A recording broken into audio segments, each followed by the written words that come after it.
लक्ष्मी के पीछे मत भगो, प्रभु के भजन में लग जाओ। लक्ष्मी मां है, वो तुम्हारी सेवा करने लगेंगे। प्रायः सब लक्ष्मी पति बनना चाहते हैं। ध्यान से देखो, लक्ष्मी के स्वामी धनाभिमानी कभी नहीं बन सकते। लक्ष्मी जी ने किसी का वर्ण ही नहीं किया। जब समुद्र से प्रकट हुई तो सब विराजमान थे। लक्ष्मी जी ने उनका वर्ण किया जो लक्ष्मी जी की तरफ देख भी नहीं रहे थे, श्री भगवान का। लक्ष्मी मां है, जगत माता है। मूढ़ता इसीलिए कहा है, कुत्र विमूढ़या सिरे, ए विमूढ़, मूढ़ता छोड़। मां को तू कैसी भावना से देख रहा है? सब लक्ष्मीपति बनना चाहते हैं। अरे लक्ष्मीपति है वो तो केवल श्री हरि है। दूसरा, लक्ष्मी के स्वामी केवल भगवान श्री हरि हैं। भगवान के ना चाहने पर भी उन्होंने भगवान का ही वर्ण किया। आप दासत्व स्वीकार करके प्रभु का जब भजन करेंगे तो लक्ष्मी मां है, आप उनके पुत्र हैं। वो भरपूर आपको जो कुछ चाहिए वो सब दे देंगे। बात मानो, समझो। मायापति है श्री कृष्ण, और आप मायापति बनना चाहते हैं, थप्पड़े मारेंगे। गलत दृष्टि रखता है। हम सब आकांक्षा करते हैं कि लक्ष्मीपति बने। देखो अंदर से देखो, किसी कोई भाव आता है कि लक्ष्मी तो प्रभु की प्रिया है, प्रभु की प्रिय है, पत्नी है। अगर हम प्रभु का भजन करेंगे तो माता हम पर कृपा करेंगे, पर हम माता नहीं मानते और जानते हैं कि माता की तरह भरण पोषण लक्ष्मी जी के ही द्वारा हो रहा है, उन्हीं का वैभव। तो आप स्वामी मत बनिए, मूढ़ता त्यागिए। अगर आप लक्ष्मी के पीछे भागते हैं स्वामी बनने के लिए तो दंड ही मिलेगा। वैसे माता जी की पर्सनल सवारी जो है लक्ष्मी जी की, वो जानते हो क्या है? उल्लू। मतलब जो सार था वो मिला नहीं, असार में भटकते रहे। जब तुम ऐसा कुछ करोगे, अगर वो अकेले आए भी ना तो उल्लू बना देंगे। उल्लू बनाना जानते हो? उल्लू का दिन में प्रकाश में नेत्र काम नहीं करता है, अंधेरे में काम करता है। अर्थात जो लक्ष्मी को केवल स्वीकार करता है, आराधना की है, तो लक्ष्मी जी उसके दिमाग, क्योंकि आएंगे तो ना उसमें सवार होके, अब उसके दिमाग में ज्ञान के प्रकाश के लिए नेत्र नहीं रह जाएंगे। अज्ञान अंधकार में उसका काम करेगी बुद्धि। क्या ये भोग लूं, ये ऐसा करूं, अभिमान बढ़ाने वाला, वासना बढ़ाने वाला, दुर्गति में पहुंचाने वाला कार्य प्रारंभ हो जाएगा। विविध प्रकार के दोष प्रकट हो जाए। नारायण को बुलाओ, प्रभु माता जी सहित पर, जानते हो क्या, अलग अलग सवारी में नहीं आती, फिर एक सवारी में आती है। कौन? गरुण जी में। गरुण जी में भगवान नारायण और लक्ष्मी। गरुण जी जिनके पंखों से वेद स्तुति हो रही, अर्थात दिव्य ज्ञान विज्ञान संपन्न और समस्त ऐश्वर्य भोग आपके पीछे डोलेंगे। ऐसा नहीं कि भक्त केवल भिखारी ही होता है। देखो अम्बरीश जी महाराज बड़े बड़े ऐसे महाभागवत हुए, दिव्य वैभव संपन्न और भगवान की अपार भक्ति में डूबे हुए। श्रीपाद करे विमूढ़ता, अर्थात मूढ़ता का त्याग करो और सर्वाधीश्वर युगल सरकार के चरणों का चिंतन करो। बेलवन में लक्ष्मी जी आज भी विराजमान होकर तप परायण है कि कभी किशोरी जी का आदेश आ जाए सेवा के लिए तो हम कृतार्थ हो जाए। वृंदावन में नहीं, बाहर यमुना की पल्ली पर विराजमान है, और इसलिए विराजमान है कि कभी लाडली जो इशारा कर दे किसी के पर, वो मुझे सेवा मिलेगी। विहाय वृंदावन मिंदिरादि भी सुदुर्लभम कुत्र विमूढ़याश्रय। आशा छोड़ो तुम और न किसी से, हमारे लाडली लाल के चरणों का आश्रय लो। तो कह रहे हैं परम सुदुर्लभाश्चात्र मिलंति भक्तया, परम दुर्लभ प्रेम भक्ति भी मिलेगी और ऐश्वर्य भी मिलेगा। ये जब आप प्रिया प्रीतम के चरणों का आश्रय लिए वृंदावनाधीश्वर श्यामा श्याम का भजन कर रहे, तो क्या नहीं मिल जाएगा आपको? बड़े सद्गुण हैं, पर भगवत चरणारविंद की शरणागति नहीं, भजन नहीं, क्या होगा इससे? ये तो बाहरी सद्गुण है, इससे क्या होगा? अगर प्रभु के चरणों का आश्रय नहीं तो ये बाहरी सद्गुण भगवत प्राप्ति थोड़ी करा सकते हैं। और मनुष्य जीवन का चरम और परम लाभ भगवत प्राप्ति है। रूप विभवई, बड़े रूपवान हो, देह भाव से अपने रूप को देखकर गर्व करते हो कि मैं बड़ा सुंदर हूं। कितने दिन टिकेगी सुंदरता? दुर्गति ही करवाएगी, क्योंकि देह भाव से सुंदरता का आरोप मैं में कर लेने से भोगों की प्रियता बढ़ती है। भोगों की प्रियता दुर्गति का कारण है, बुद्धि का भ्रष्ट हो जाना है, सत्य वस्तु से पतित हो जाना है। तो किम रूपई, बड़े रूपवान हो, उससे क्या होगा? बार बार दर्पण में अपने रूप को देखकर गर्व करोगे और विषय प्रियता बढ़ेगी। श्रीपाद कह रहे हैं किम दानम, आप बड़े धनी हो, आपको गर्व है कि मैं गरीबों को देता हूं या किसी को भी देता हूं। इससे क्या होगा? तुम्हारा अभिमान पुष्ट होगा, तुम्हें जो पुण्य का है वो और लाभ मिलेगा। 1 की जगह 1 लाख दे देगा। इतने में तुम अभिमान से युक्त हो, और बढ़ जाएगा तो और अभिमान बढ़ेगा, तो होगा क्या? दुर्गति। क्या होगा? सोचो, जिनका कोई अपराध नहीं था, बराबर गौदान करना, स्वर्ण से खूण मढ़वाकर, सींग मढ़वाकर दक्षिणा देना, घर दान करना, दान में ही लगे रहते थे महाराज नृग। चूक हो गई, जो ब्राह्मण दान नहीं लेता था उसकी गाय आ गई गौशाला में, उनको क्या पता, उन्होंने किसी ब्राह्मण को दान कर दिया। जिसने दान लिया वो लेके जा रहा था, जिसकी गाय थी वो कभी दान लेता नहीं था। उसने कहा ये तो गाय मेरी है, बोले नहीं ये तो मेरी है, क्योंकि अभी महाराज नृग ने दिया है, चलो महाराज के पास। वहां गए, उसने कहा महाराज आपने गाय हमें दी? हाँ दी। उसने कहा महाराज फिर ये गाय मेरी है, ये आपकी नहीं है, आप हमारी गाय वापस करें। तो उनका तुम्हें 1 करोड़ गाय देंगे। जो गाय का असली मालिक था उसे कहा इसको छोड़ दो तुम, क्योंकि अब हमने दान दे दिया। उसने कहा मैंने कभी दान ही नहीं लिया, तो क्यों स्वीकार करूं, मुझे अपनी गाय चाहिए। जिसने दान लिया था उसने कहा बस मुझे तो यही गाय है, अगर ये नहीं दोगे तो। इतनी बात का ये दंड मिला कि द्वारिका के कुएं में वो गिरगिट बनकर पड़े थे। पर कृपा ये हुई कि अपराध था नहीं पूर्ण रूप से। वो राजा है, वो क्या गौ सेवक थोड़े हो कि गौशाला में पहचानते हो कौन मेरी गाय कौन तेरी गाय। आ गई, दान कर दिया।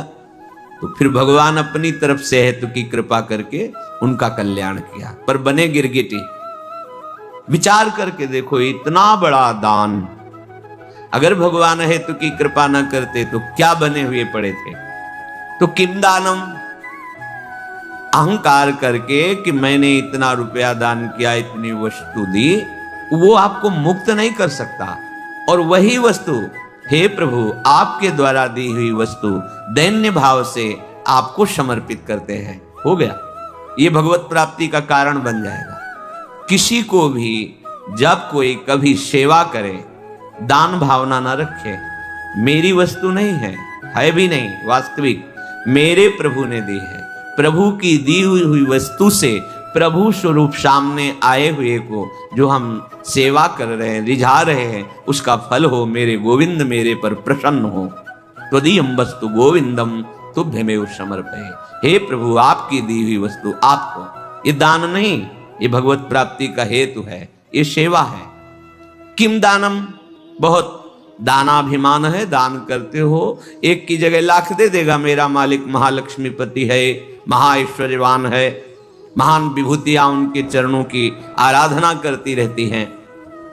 श्रीपाद कह रहे हैं यज्ञ आदि भी, बड़ी बड़ी यज्ञ करते हो, पर भगवान की शरण में हो करके उनकी भक्ति का भाव नहीं, तो क्या होगा यज्ञ से।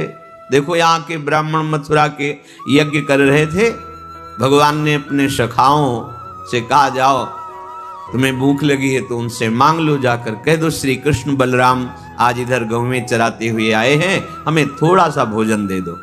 गए, साष्टांग प्रणाम किया और कहा हे विप्रो, भगवान श्री कृष्ण बलराम जो पधारे हैं सखाओं के साथ, उनको भूख लगी, थोड़ा सा भात दे दो, अन्न दे दो। उन्होंने अनसुनी कर दी। वो गए, बोले प्रभु देने की तो बात जाने दो, बोले ही नहीं, देखे ही नहीं। बोले तो उनकी पत्नियों के पास जाओ। होगा प्रभु जब पति ऐसे निष्ठुर है तो पत्नियां कैसे दे सकती? बोले नहीं, वो मेरी बड़ी भक्ता है, क्योंकि मेरी चर्चा सुनती रहती है। वृंदावन की मालिनी पुष्प लेकर दोना में और घर में देती थी मथुरा में जाके, और रोज चर्चा। आज लालजू महाराज ऐसी पोशाक पहने, आज ऐसी लीला की, आज बकासुर मारा, अगर असुर ऐसी। वो लीला सुन सुनकर आसक्त चित्त हो गई थी। कब ऐसा सौभाग्य होगा कि प्रभु मुझे दर्शन। जे भी सुना प्रभु भूखे हैं, सुंदर भोग बनाकर ठाकुर जी के लिए चल पड़ी, रोकने पर भी ना रुकी। तो एक महान यज्ञ करने वाले भगवान की अवहेलना कर रहे, स्वयं यज्ञ भोक्ता भगवान उनसे भोग मांग रहे कि ले आओ, भूख लगी है, और वो यज्ञ क्या इन ग्वालों को देना, ये बात उनके मन। तो यज्ञ का फल क्या हुआ? यज्ञ का फल है प्रभु को तुष्ट कर लेना, प्रभु को प्रसन्न कर लेना। क्या मिला यज्ञ आदि की? अगर भगवान की शरणागति नहीं, भगवान की भक्ति नहीं, तो यज्ञ से क्या होगा?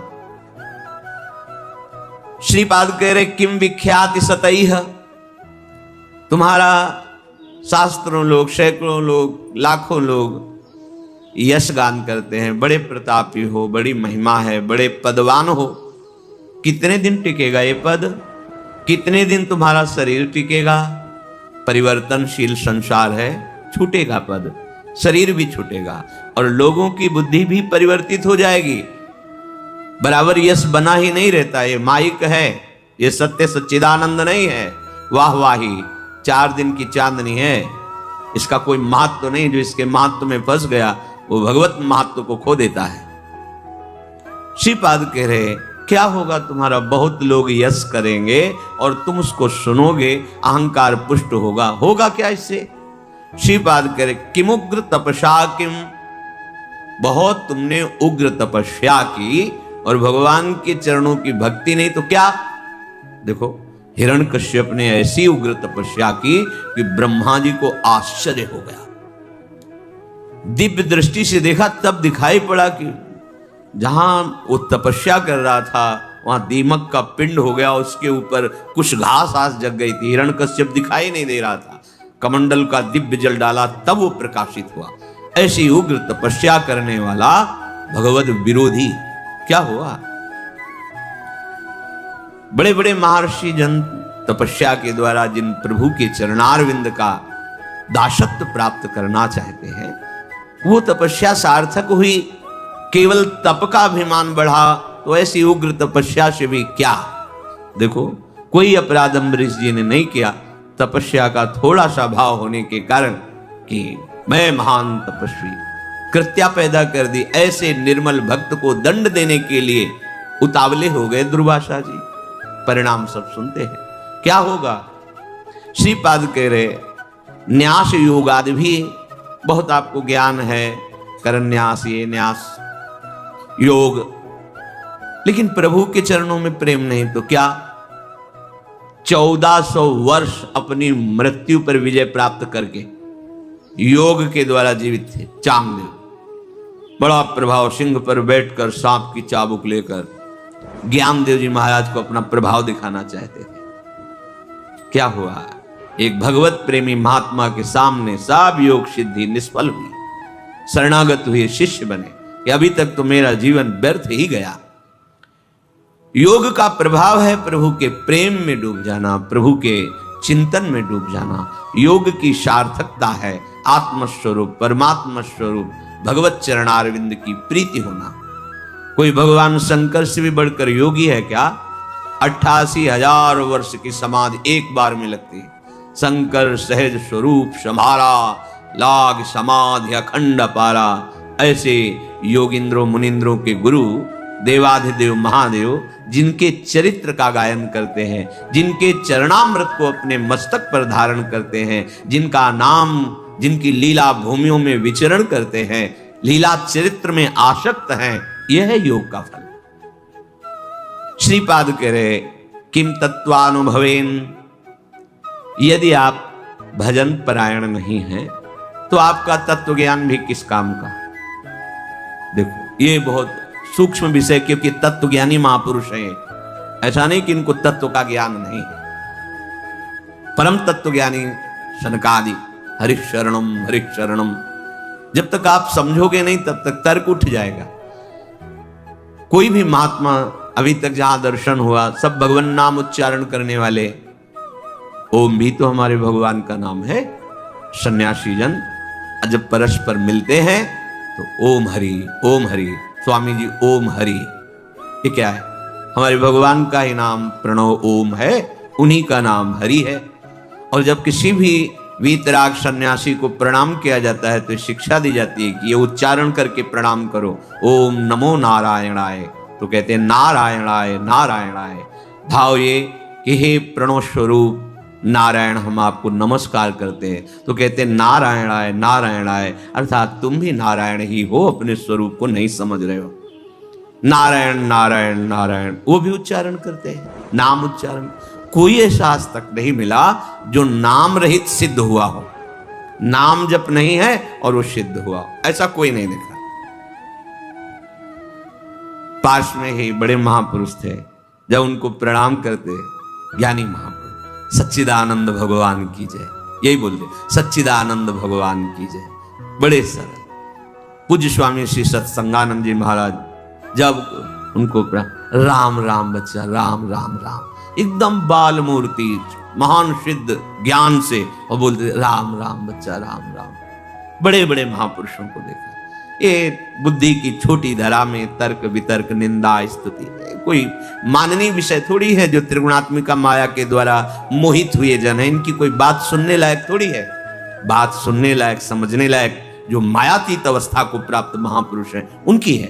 तो श्रीपाद किम तत्वानुभवेन, यदि आपका भजन नहीं बन रहा है, किम तत्वानुभवेन विष्णु भजन, प्रभु का भजन नहीं हो रहा, प्रभु के नाम में नहीं डूबे हो, क्या?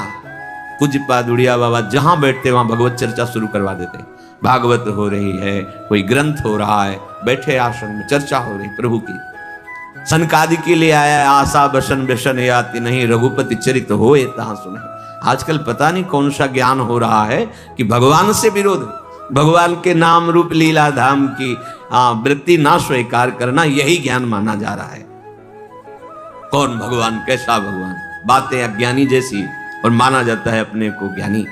कौन ऐसा ज्ञानी है जो भगवान के अवतार के समय उनके दरवाजे पर जाकर के घुटने न टेके हो, दर्शन न किया हो? कौन ऐसा ज्ञानी? इतने दर्शन के लिए विकल है सनकादि की। जय विजय ऐसे ही स्वाभाविक रोक दिया, असहनीय हो गया, रोकना असहनीय हो गया। एक क्षण के लिए भी इतनी व्याकुलता है कि रुकना संभव नहीं। मैं अपने प्रभु का दर्शन करने जा रहा हूं, क्यों रोक दिया? किम तत्वानुभवेन विष्णु भजन, यदि प्रभु का भजन नहीं है, प्रभु का चिंतन नहीं है, प्रभु के प्रेम में नहीं डूबे हो, तो वो तत्व ज्ञान भी किस काम का? देखो, तत्व ज्ञान नानात्व को मिटाता है, पर जिस सत्य को जाना उसका चिंतन आवश्यक। आत्मज्ञान होना कठिन है, पर आत्मज्ञान हो सकता है, पर आत्मरति होना, पूज्यपाद श्री उड़िया बाबा जी महाराज के वचन, आत्मरति होना, आत्मावान आत्मरति आत्म क्रीड़ा परायण, वो आत्मा में ही तृप्त रहे। ये रति निरंतर अपने स्वरूप का चिंतन। हमारे प्रभु है, आत्मा है, हमारी आत्मा हरिवंश। किम तस्य वाक्यद्भुते, तुमने बहुत वाणी में प्रवीणता प्राप्त कर ली, उसे क्या होगा? बहुत अद्भुत प्रभाव है आपका, उसे होगा क्या? अगर चित्त प्रभु के प्रेम में नहीं डूबा तो सब क्या है? वाग विलास मात्र। बड़े आश्चर्य हमें लगा जब भगवान श्री सुखदेव जी पूरी भागवत सुनाने के बाद एक शब्द था कि परीक्षित, ये शब्द वाणी का विलास मात्र। एक बार एकदम सावधान की, ये शब्द कहां से निकला? परमहंस जी के हृदय में ये शब्द क्यों निकला? क्योंकि इसमें तो सब चरित्र है, उनका चरित्र, उनका चरित्र, उनका उनका उनका ऐसे विविध चरित्रों का। बोले वाणी को पावन करने के लिए क्यों? एक ही है, विविध नहीं है। भाव था कि एक ही है परीक्षित। बेटा तुम्हें कोई भय है? सुखदेव जी पूछ रहे। बोले नहीं गुरुदेव, ब्रह्म स्वरूप बेटा परीक्षित, तुम्हें कोई भय है? बोले नहीं गुरुदेव। एक तक्षक क्या करोड़ों रूप मृत्यु का साक्षात कराल रूप धारण करके आ जाए तो अब आपकी कृपा से मुझे कोई भय नहीं रह गया मृत्यु का। ये अगर तत्व ज्ञान हुआ और भजन नहीं, देखो कैसा प्रेम है श्री शुकाचार्य जी को भगवान श्री कृष्ण की लीला से, रूप से, उनके नाम से। यो वृंदावन। तो भक्तों, शांति मिली ना मन को? ऐसी ही और वीडियो के लिए हमारे चैनल को सब्सक्राइब करें। वीडियो अच्छी लगी तो लाइक करें। अपने परिवार व मित्रों के साथ शेयर जरूर करें और कमेंट में राधे राधे जरूर लिखिए।